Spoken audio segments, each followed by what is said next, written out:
Hello बच्चों, welcome to my YouTube channel. आज हम पढ़ने वाले work and energy class 9th part third में आज हम बात करेंगे सबसे पहले कि एनर्जी क्या होती है। किसी भी काम को करने के लिए आपको किस चीज़ की ज़रूरत पड़ती है? एनर्जी की। एनर्जी क्या है? It is the ability to do work. It is the ability to do work. किसी भी काम को करने के लिए आपको एनर्जी की ज़रूरत पड़ती है, राइट। अब कहता है कि जब हम एनर्जी की बात करेंगे बच्चे, तो एनर्जी जो है कैसे ट्रांसफ़र होती है। सपोज आपके पास मान लीजिए कि एक बॉल है। This is your ball 1, right. ये आपकी बॉल है। ये बॉल मूव कर रही है with certain velocity and it has some energy as well. अब ये मूव करती है, सपोज ये u वेलोसिटी के साथ मूव कर रही है। यहाँ पर एक बॉल है, बॉल नंबर 2, जो कि स्टेशनरी है, यानी कि ये रेस्ट पर है, right. It is at rest. तो क्या हुआ कि आपकी जब बॉल 1 इसकी तरफ को मूव करती हुई आ रही है तो वो उससे टकराएगी। जैसे ही इससे टकराएगी वो अपनी सारी एनर्जी इस बॉल 2 को ट्रांसफ़र करेगी and this ball 2 will start moving. Clear हो गया? बात समझ में आई? क्या बताया मैंने कहा कि बॉल 1 जो है u वेलोसिटी से मूव कर रहा है and it has some energy जिससे ये मूव कर रही है। सपोज आप लोगों ने पहले भी फॉर्मूला पढ़ा है कि वर्क इज इक्वल्स टू क्या होता है? फोर्स इंटू एस होता है ना। तो ये इसके पास क्या है? ये एक सर्टेन फोर्स के साथ एस डिस्प्लेसमेंट u वेलोसिटी के साथ मूव करती हुई आ रही है और बॉल 2 से जैसे ही ये क्या होती है, उसको टच करती है या उसको हिट करती है, तो ये अपनी सारी एनर्जी इसे ट्रांसफ़र कर देगा। जैसे ही ये इसे एनर्जी ट्रांसफ़र करता है तो क्या होगा? ये बॉल 2 रेस्ट पर थी, this ball will gain energy. ये क्या करेगा? अब ये बॉल 2 क्या करेगी? एनर्जी को गेन करेगी और आगे की तरफ को मूव करने लग जाएगी विद वेलोसिटी v। क्यों? क्योंकि इसका इनिशियल वेलोसिटी तो 0 था। समझ आ गया आप सबको? यहाँ पर मैं एक स्टेटमेंट लिखूंगी कि जो body which possesses energy, a body which possesses energy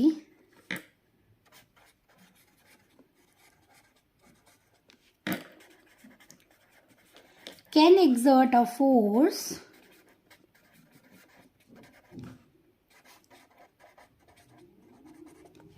on another object. During this process, what happened? Energy is transferred. During this process,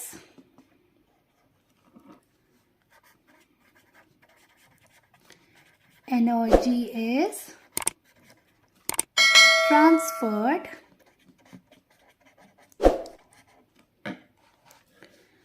to the object 2, है ना। जो दूसरा ऑब्जेक्ट है यानी कि जो बॉल 2 है उसे एनर्जी ट्रांसफर हो गई और यही एनर्जी किसने क्या करा? बॉल 2 ने गेन करी। This energy is gain by ball 2। Clear हो गया?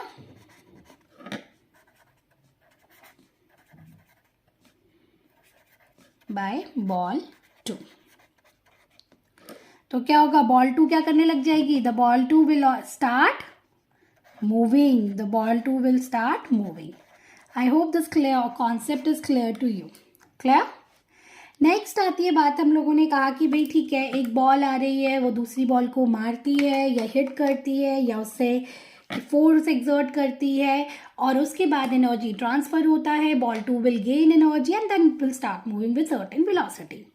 Next is your SI unit of energy which is a very important part of it कि भाई इसकी SI यूनिट क्या है एनर्जी की। एनर्जी को मेजर किया जाता है जूल्स में। एनर्जी की यूनिट क्या है बेटा? एनर्जी की यूनिट है जूल्स, ठीक है। यूनिट्स ऑफ एनर्जी,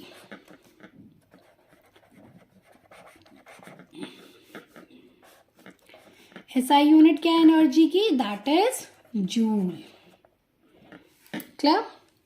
इसे कैपिटल J से भी डिनोट करते हैं अगर आपको कहा जाए कि define 1 joule of energy, then how you are going to define it? Define 1 joule of energy कैसे डिफाइन करेंगे आप सब? ओके, मैंने आप लोग को ये पहले भी बताया है, जब किसी भी काम को करने के लिए आपको 1 जूल ऑफ एनर्जी लगे to carry out any kind of a work, when the force is 1 Newton and the displacement is 1 meter, then the energy is said to be 1 joule. क्या कहा? I'll repeat my sentence. The energy required to do 1 joule of work. Clear है? 1 joule of work is called 1 joule of energy. इसे क्या कहते हैं? 1 joule of energy कहते हैं. Right? यही चीज मैंने आपको यहां भी समझाई थी बच्चों कि जब आपका वर्क डन कितना हो, जब आपका 1 जूल है ना, तो वर्क डन 1 जूल कब होता है? जब आपकी फोर्स कितनी होगी? 1 न्यूटन, और डिस्टेंस कितना होगा? 1 मीटर. क्लियर? तो आपका 1 जूल इक्वल्स टू क्या हो जाएगा? 1 न्यूटन मीटर. क्लियर हो गया? नेक्स्ट यूनिट ऑफ एनर्जी क्या है बच्चे? आप लोगों ने पढ़ा 1 जूल ऑफ एनर्जी. इसके अलावा the bigger unit of energy is 1 kilo joule. क्या होता है? 1 किलो जूल. तो 1 kilo joule is equals to how many joules? 1000 joules. इस बात को भी आप ध्यान रखेंगे. कई बार न्यूमेरिकल्स में 2 किलो जूल या 3 किलो जूल आ जाएगा, तो you have to convert it into standard unit, that is joules. अब बच्चे मुझे बताओ कि भाई यूनिट जो है जूल की, एनर्जी की यूनिट जूल क्यों बोली गई है? दैट इज बिकॉज कि जिसने उसे डिस्कवर किया था, he was a British physicist जिनका नाम था जेम्स प्रेस्कॉट जूल. ठीक है? सो ऑन द नेम और on the behalf of his name इसका जूल रखा गया है. क्यों कहा गया इसे जूल? जूल क्यों रखा गया एनर्जी का नाम? ऑन जेम्स प्रेस्कॉट जूल के बिहाफ पे. ठीक है? या उनके ऑनर पे बोल सकते हैं, क्योंकि उन्होंने इसे आइडेंटिफाई किया था या उन्होंने सबसे पहले इसके लिए यूनिट दी थी. इसी वजह से उन्हीं के नाम पर इसकी यूनिट रखी गई है. Now will talk about different forms of energy. Different forms of energy क्या क्या है? कहता है एनर्जी जो है बच्चे वो कई सारी फॉर्म्स में एग्जिस्ट करती है. And the main form of energy are, main form क्या है एनर्जी की जो हम पढ़ेंगे? ऐसी कई सारी हैं, तो मैं एक एक करके आपको इसके नाम बताती जा रही हूँ. Like you have kinetic energy, potential energy,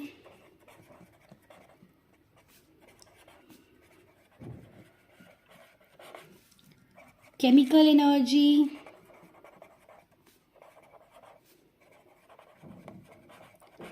heat energy. ये सारी एनर्जीज आपने पढ़ी हुई हैं. हीट एनर्जी या इनके बारे में आपने सुना हुआ है. इस चैप्टर में जो हम पढ़ेंगे वो हमारी 2 एनर्जी सबसे मेन रहेंगी. सबसे पहले है kinetic energy and potential energy. इस चैप्टर का मेन पार्ट होगा. Sound energy the 6th one. 7th electrical energy.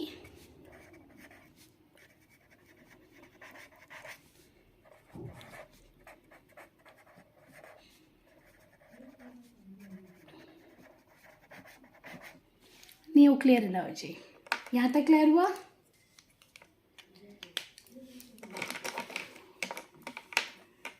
Next is your, जो अब हम डिटेल में पढ़ने वाले हैं, that is kinetic energy. Right? अब कोई भी ऑब्जेक्ट जब मोशन में होता है तो उसके पास जो एनर्जी होती है वो क्या है? Kinetic energy. So basically energy during a motion passes by the object is kinetic energy. For example मैंने आप लोगों को अभी भी समझाया है कि किस तरह से एनर्जी से रिलेटेड होती है. एक बार फिर से ध्यान से देखेंगे. Suppose we have a toy car, right. ये टॉय कार है. इस टॉय कार पे सपोज हमने फोर्स लगाई है एफ फोर्स लगी इस पे. एफ फोर्स की वजह से ये जो टॉय कार है ये मूव करके यहाँ से इसने एस डिस्टेंस ट्रैवल किया. ठीक है. तो जब भी क्या होगा, फोर्स लगी, एस डिस्टेंस ट्रैवल हुआ. इसकी वेलोसिटी सपोज ये यू थी, यानी कि ये पहले इनिशियली ये रेस्ट पर था. फोर्स लगने की वजह से इसके पास वी आया, एक certain value, suppose x metre per second की वेलोसिटी से मूव करने लग गया. अब मैं अगर इसका वर्क डन कैलकुलेट करूंगी तो that will be what, work is equals to F into S. Clear. And work is equals to, work की यूनिट क्या होती है, जूल. वर्क की यूनिट क्या होती है, 1 जूल. तो यानी कि ऑटोमेटिकली इसके पास एनर्जी भी इन्वॉल्व हो गई, क्योंकि एनर्जी क्या है, किसी भी काम को करने के लिए एनर्जी चाहिए. तो इट विल हैव एनर्जी. अब क्योंकि बॉडी मूव करी है तो it will have what, kinetic energy. And of course this car will have mass m, right? So now what is kinetic energy? Kinetic energy की definition लिखेंगे हम लोग. The energy of a body due to its motion. The energy of a body due to its motion is called kinetic energy.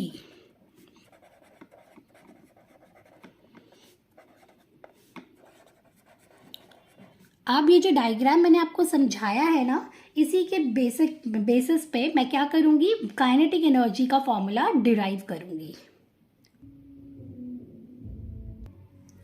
Here we go. अब हम कैसे इसका derivation करेंगे बच्चे, ध्यान से देखेंगे.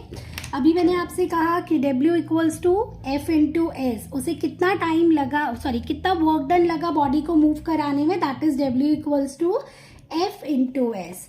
और मैंने आपको एक और बात यहाँ पे बताई बच्चे कि वर्क जो है किसके बराबर है, काइनेटिक एनर्जी के, क्योंकि वर्क और काइनेटिक एनर्जी दोनों की यूनिट क्या है, 1 joule. So this is our second equation, right. हमारे पास 2 इक्वेजन्स आ गई है. अब दूसरी बात करते हैं. मैंने आपसे कहा कि ये एक initial velocity u equals to 0 से मूव कर रहा है और v इसका कितना हो गया, हमें नहीं पता. ठीक है. v इक्वल्स टू हमें नहीं पता है कि कितना है. इसी इक्वेशन को थोड़ा और डिटेल में करने के लिए मैंने यहाँ पे एक एग्जांपल ले रही हूँ. सपोज जो हमारा गिवन होगा वो क्या, कि सपोज, एक मिनट पहले टॉपिक लिख लें. That is formula for kinetic energy.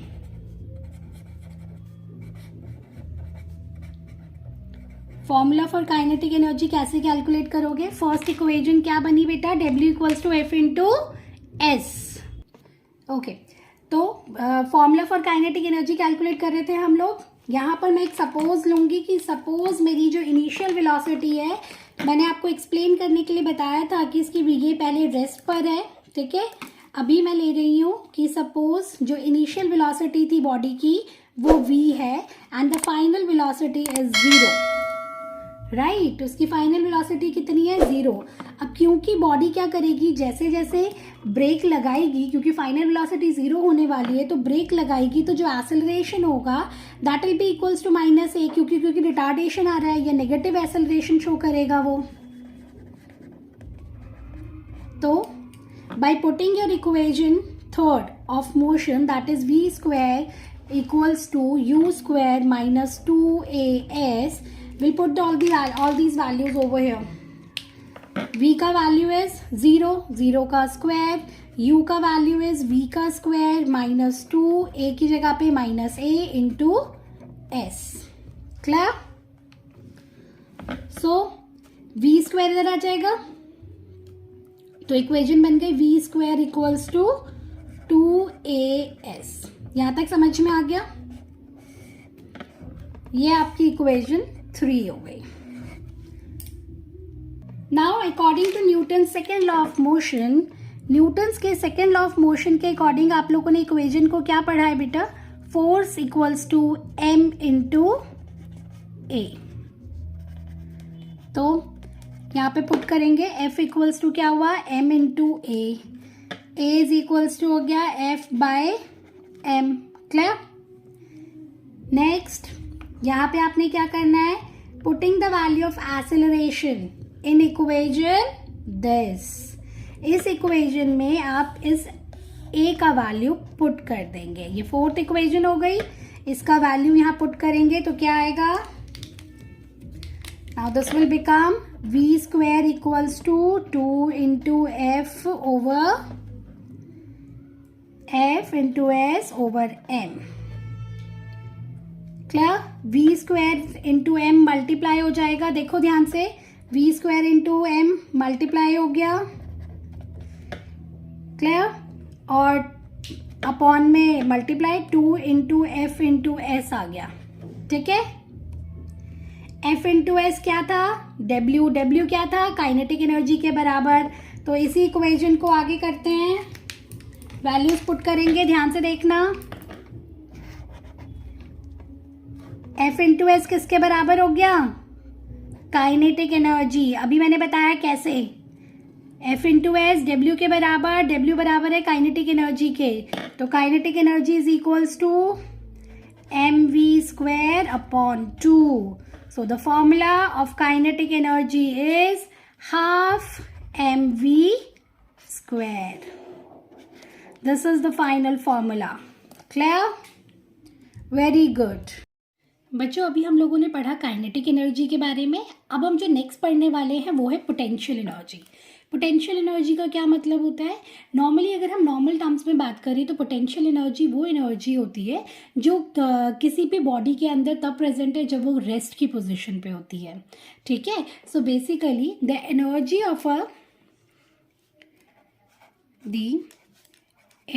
Of a body due to its position or change in shape is known as potential energy.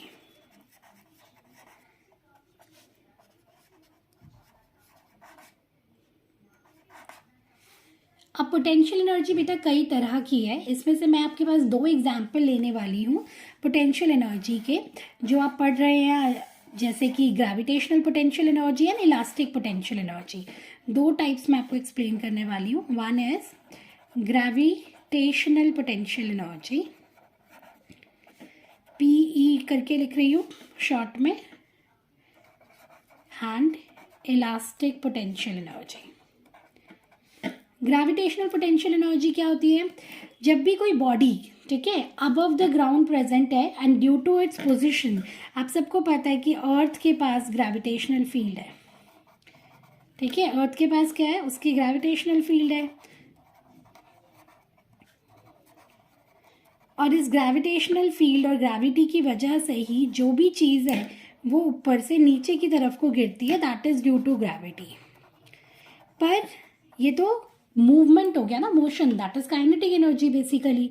पर हम बात कर रहे हैं ग्रेविटेशनल पोटेंशियल एनर्जी की। अगर कोई ऑब्जेक्ट जो है वो कहाँ पर है? अबव द ग्राउंड प्रेजेंट है। अगर अर्थ में ग्राउंड पर आपका ऑब्जेक्ट प्रेजेंट है तो इस बॉडी के पास जो एनर्जी इस वक्त है that is gravitational potential energy. ऐसे एक्सप्लेन कर रही हूँ, ध्यान से देखिएगा। It is defined as the energy of a body. ये बेसिकली है क्या? It is the energy of a body due to its position. And वो पोजीशन है क्या बेटा? पोजीशन ऑफ रेस्ट, है ना, state of rest. Due to its position above the ground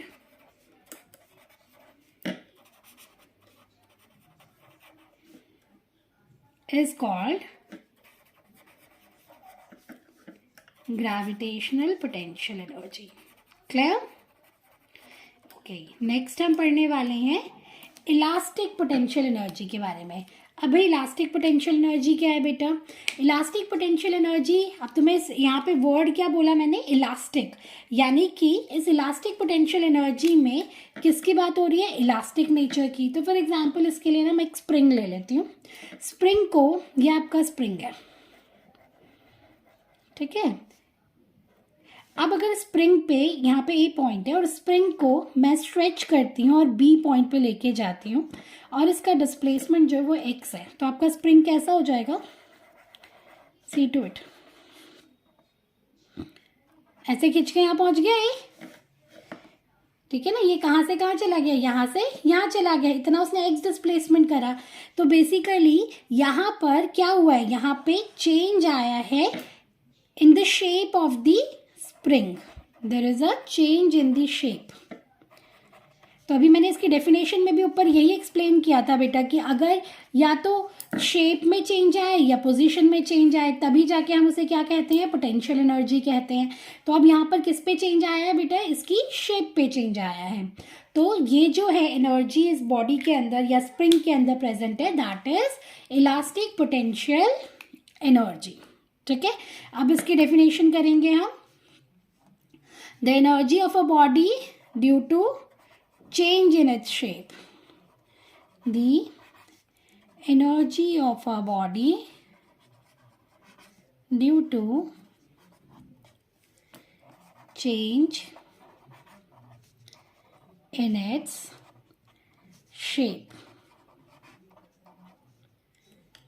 and size is called elastic potential energy. I hope I am clear. ये जो problem है कि आपका पोटेंशियल एनर्जी क्या होता है, कितने टाइप का होता है। कई बच्चों को लगता है कि पोटेंशियल एनर्जी केवल रेस्ट की बॉडी पे लग रहा है, तो बेसिकली वो पोजीशन, वहाँ पर वो टर्म बोलना बहुत ज़रूरी है। अगर वो अर्थ के ऊपर या ग्राउंड की सरफेस पे प्रेजेंट है, अबव द ग्राउंड है, then it will have a gravitational potential energy. और अगर उसकी शेप में चेंज आ जाता है तो उसमें इलास्टिक पोटेंशियल एनर्जी उसकी होती है। अब यहाँ पे ना मैं एक कंबाइंड टर्म यूज़ करने जा रही हूँ जो हो सकता है आप लोगों ने पहले भी पढ़ा हो, जिसे मैं कहूँगी मैकेनिकल एनर्जी। शॉर्ट में एक इसे अगर मुझे बोलना हो कि भैया what do you mean by mechanical energy, तो mechanical energy is basically the sum total of kinetic energy plus potential energy. अगर काइनेटिक एनर्जी और पोटेंशियल एनर्जी को जोड़ दिया जाए, यानी कि if a body possesses kinetic as well as potential energy, that means it will have mechanical energy. Clear? The sum of potential and kinetic energy is of a body is called its mechanical energy. बच्चों, अब हम करने वाले हैं formula for potential energy. Formula में हम लोग क्या करेंगे कि पोटेंशियल एनर्जी में सपोज हमने क्या मान लिया कि एक हमारे पास एक m मास का बॉक्स है, ठीक है। The box of this the mass of this box is m। Clear है? और ये जो प्रेजेंट है ये above the surface of the earth present है, ठीक है। इस रूफ टॉप पे रखा हुआ है और इसका हाइट जो है या इसका जो ये अर्थ से और रूफ टॉप तक का जो हाइट है वो कितना है? h है। तो कहते हैं सपोज एक बॉडी है of mass m is raised to a height of h above the surface of earth, so force acting on the body is gravitational pull. इस पर जो फोर्स एक्ट कर रही है बॉडी पर वो क्या कर रही है?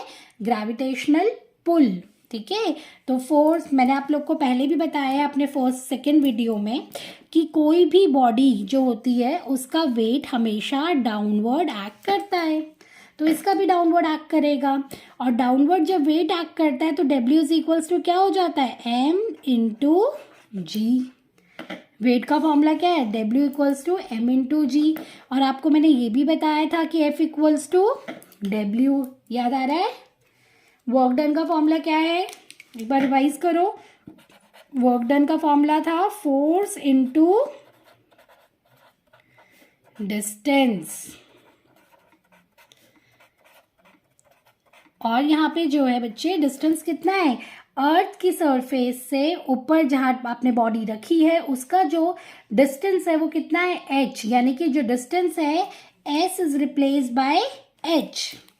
आपने वैल्यूज पुट करी, f इक्वल्स टू क्या हो जाएगा अब बेटा, w के बराबर, और w बराबर है m इंटू जी के, तो ये हो गया m इंटू जी, और डिस्टेंस कितना है h, तो आपके वर्क डन का फॉर्मूला आ जाता है mgh, and work done is nothing but potential energy over here. So the formula of potential energy is m into g into h. M is the mass of the body, g is the acceleration due to gravity, and h is the height of the body above a reference point. So this is the reference point. Suppose in this case, the reference point is the surface of the earth. M is the mass of the body. G is acceleration due to gravity. Potential energy के फॉर्मूले के बाद बच्चे आज हम करने वाले हैं numericals based on potential energy and kinetic energy. So H क्या रिप्रेजेंट कर रहा है, height of the body above a reference point. मैंने यहाँ पे ग्राउंड नहीं लिख रही हूँ या सरफेस ऑफ अर्थ नहीं लिख रही हूँ, क्योंकि वो रेफरेंस पॉइंट कुछ भी हो सकता है, ठीक है, above a reference point. Okay बच्चों, अब काफ़ी बच्चों को ये प्रॉब्लम आती है कि मैम थियोरी पार्ट तो हम इजीली कर लेते हैं बट हमसे न्यूमेरिकल सॉल्व नहीं होते। तो न्यूमेरिकल सॉल्व करने का जो सबसे इजी तरीका है बच्चे, वो आज मैं बताने वाली हूँ आप सभी को। बहुत ध्यान से सुनिएगा, बहुत इजी होते हैं न्यूमेरिकल्स, बहुत इजी है आप लोगों को न्यूमेरिकल को सॉल्व करना और अपना आंसर निकालना बहुत इजी है, ठीक है। ध्यान से देखिए, करना कैसे, स्टेप वाइज करोगे तो बिल्कुल ठीक रहेगा। क्वेश्चन को समझ कर करना है तो आपका प्रॉब्लम बिल्कुल सॉल्व हो जाएगा। इस क्वेश्चन में पहले तो क्वेश्चन को बहुत ध्यान से पढ़ना है आप लोगों ने, कि उसने बोला है a bag of wheat weighs 200 kilogram. जब उसने कहा कि a bag of wheat weighs 200 kilogram, तो आपको क्या गिवन है बेटा, तो पहला काम आपका होगा कि गिवन लिखना, कि आपको क्वेश्चन में क्या गिवन है। पहले पता तो हो कि हमें निकाल हमारे पास क्या क्या है। तो आपके पास मास गिवन है जो कि कितना है बच्चे, 200 kilogram. Very good. Next, to what height should it be raised. Question क्या पूछा उसने, to what height should it be raised, इसे आप किस हाइट तक रेज करोगे।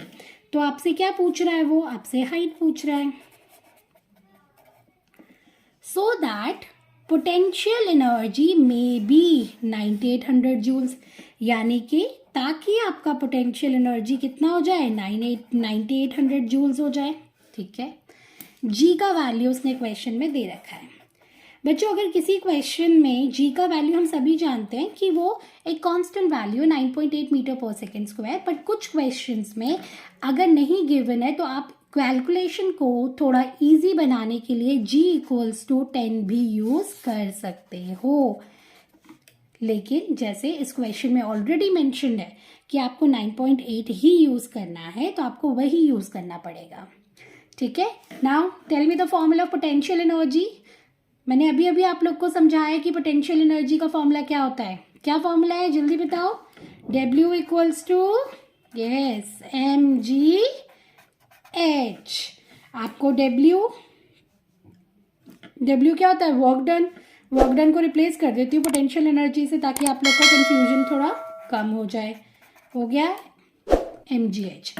पोटेंशियल एनर्जी आप लोग को पहले से ही पता है 9800, मास आपको पता है 200, जी आपको पता है 9.8 इंटू एच। आप एच निकाल लेंगे, ये सारा का सारा कहाँ चला जाएगा, इसके नीचे सॉल्व हो जाएगा। चलिए, एच इक्वल्स टू कितना आ गया, 5 मीटर्स, ठीक है, वेरी गुड। अब ठीक इसी तरह से हम क्वेश्चन नंबर 2 सॉल्व करने वाले हैं। बहुत इजी है, बहुत ध्यान से सुनो। सॉल्यूशन, देखिए ध्यान से, how much work should be done on a bicycle of 20 kilogram. तो बाईसाइकिल कितने मास क्या है बाईसाइकिल का, गिवन लिखेंगे। मास क्या है बाईसाइकिल का, 20 किलोग्राम। ठीक है, to increase its speed from 2 metre to 5 metre. याद करो फर्स्ट इक्वेशन ऑफ मोशन और फर्स्ट चैप्टर ऑफ मोशन आपने पढ़ा था। u क्या हो गई 2 मीटर पर सेकेंड, v क्या हो गई 5। तो आपने लिखा 2 मीटर पर सेकेंड, v हो गया 5 मीटर पर सेकेंड। क्लियर। चलिए, अब जब इंक्रीज आ रहा है ना, तो आपसे क्या पूछ रहा है कि how much work should be done. तो आपसे क्या पूछ रहा है, क्योंकि बॉडी मूव कर रही है तो वो आपसे क्या जानना चाहता है, काइनेटिक एनर्जी में जो चेंज आया है ना। तो कैसे निकालेंगे, यहाँ पर जो वर्क डन होगा वो होगा चेंज इन काइनेटिक एनर्जी के बराबर। समझ आ रहा है, चेंज इन काइनेटिक एनर्जी कैसे निकालेंगे बेटा, kinetic energy 2 minus kinetic energy 1।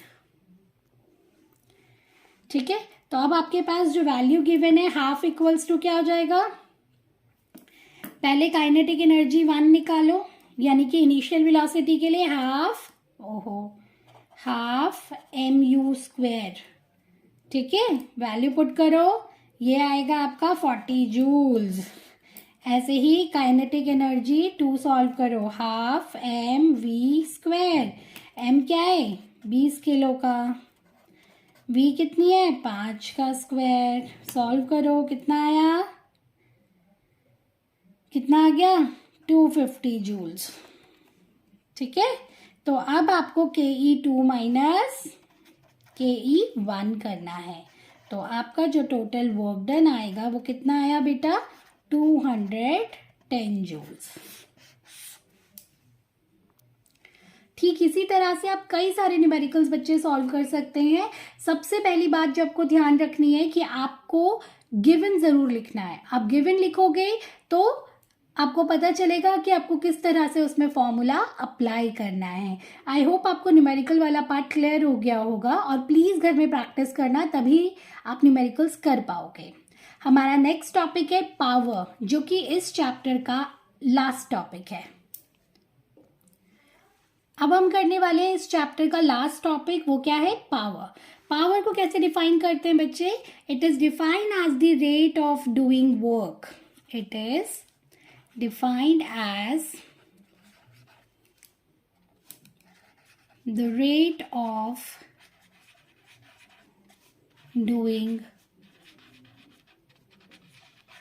Work.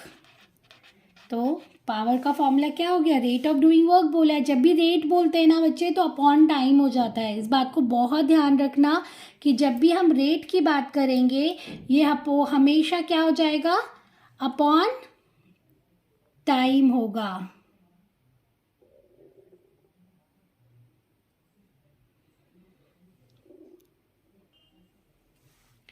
Okay, so आपका फॉर्मूला क्या बन गया बच्चे, power is equals to work done over time taken, यानी कि P इक्वल्स टू W/T। क्या, जब ये वर्क डन इक्वल हो जाता है किसके, अमाउंट ऑफ एनर्जी कंज्यूम्ड के, तो हम इसी फॉर्मूले में वर्क डन की जगह पर एनर्जी कंज्यूम भी यूज कर सकते हैं। तो ये एक तरह का इसका अलग डेफिनेशन हो गया, जिसमें हम ये बोल सकते हैं कि power is defined as the rate at which energy is consumed. फिर से बोल रही हूँ, एक बार ध्यान से सुनेंगे कि रुक जाओ, कि व्हेन वर्क इज डन, जब भी कोई काम हो रहा है, when work is done and equal amount of energy is consumed. So in that case, you can change the definition as power is defined as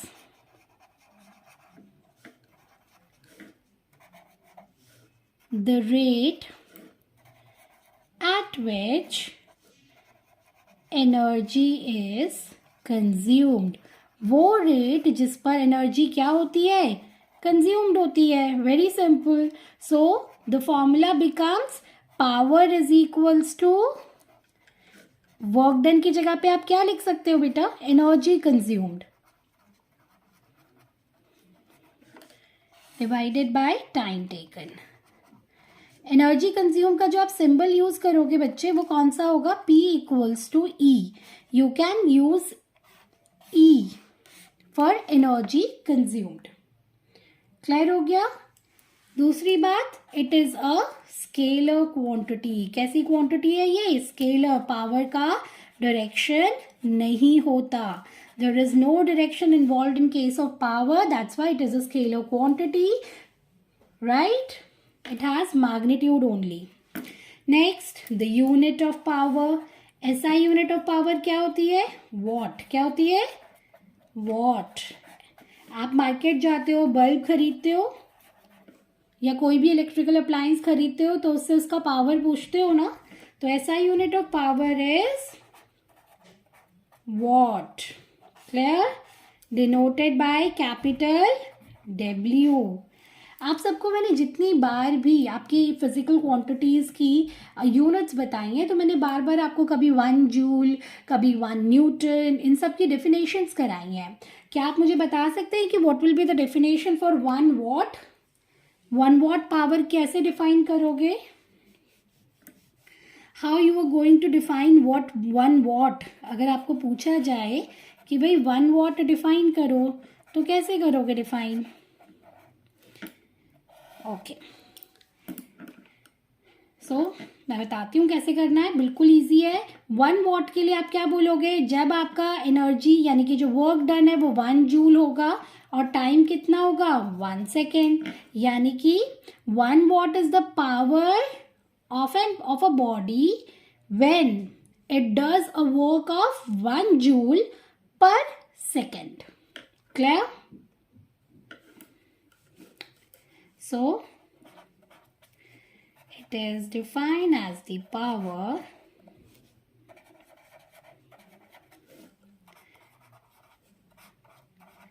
at which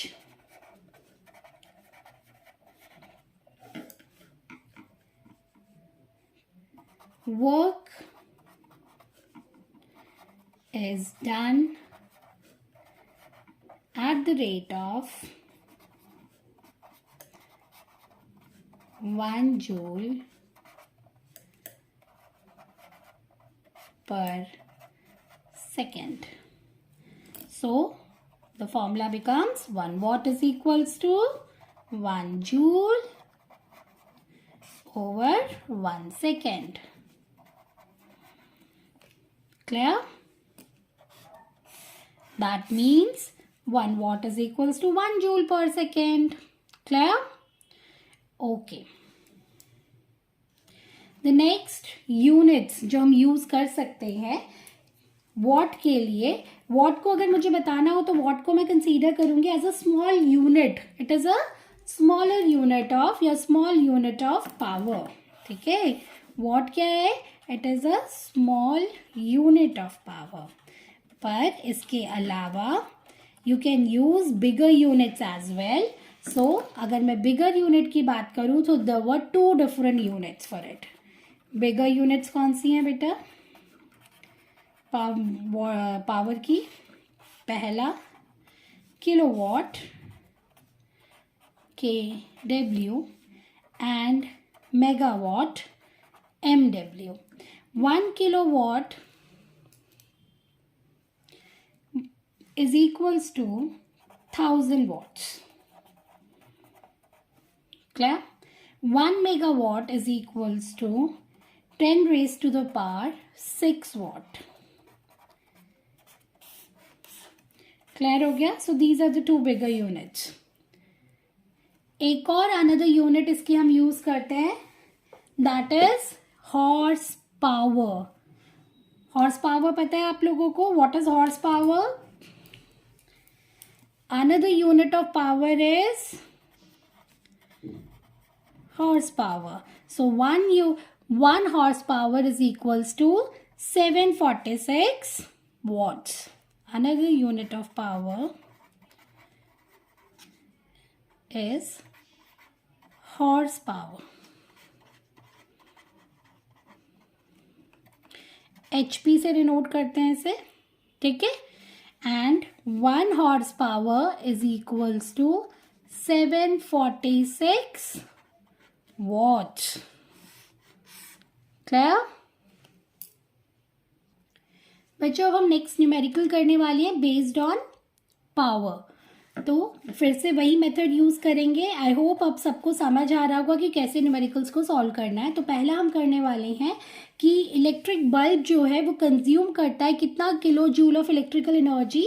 7.2 kilo joules of electrical energy. So basically the energy consumed is 7.2 kilo joules. अब बच्चे यहाँ पे unit का बहुत ध्यान रखना है. अभी पीछे आप लोगों ने देखा था कि जब मैंने पोटेंशियल एनर्जी के बारे में बात की थी तो मैंने वहाँ पे बोला था कि उसकी यूनिट पोटेंशियल एनर्जी हो चाहे काइनेटिक एनर्जी हो या कोई भी वर्क डन हो, इनकी यूनिट्स हमेशा जूल्स होती है. So we have to convert this kilo joules into joules. कैसे करेंगे? 7.2 इंटू 1000. तो ये हो गया 7200 joules. So what will be the value of E now? That is 7200 joules. Next इस क्वेश्चन में ये कहता है कि ये कितनी देर के लिए बल्ब ने जो एनर्जी कंज्यूम करी है, it is for 2 minutes. Again आपको जो टाइम देते हैं बच्चे वो 2 मिनट है. तो मिनट को किस में कन्वर्ट करना पड़ेगा? सेकेंड्स में. कैसे करेंगे? 2 इंटू 60 सेकेंड्स. सबको पता है, बताने की जरूरत है. 1 minute equals to 60 seconds. So 2 minutes equals to 2 into 60 seconds. That is 120 seconds. Now आप सबको पता है P is equals to क्या होता है? E by T का formula. Place the values according to the formula. 7200 over 120. ठीक है. 12 6 72 and 0. So पावर का वैल्यू क्या आ गया? 60 joules per second. Or you can write, this is one of the way, and the other way is P equals to 60 watts. Clear? I hope आप सबको जो मैंने पढ़ाया वो क्लियर हुआ होगा. There are total 3 videos of this chapter. ये part 3 आप लोगों ने किया है. मैं अपने नोट्स का एक PDF बना के डिस्क्रिप्शन बॉक्स में डाल रही हूँ. तो आई होप आप वहाँ से डाउनलोड ज़रूर करेंगे. And please don't forget to like, share and subscribe. Thank you so much, students. Take care, everyone.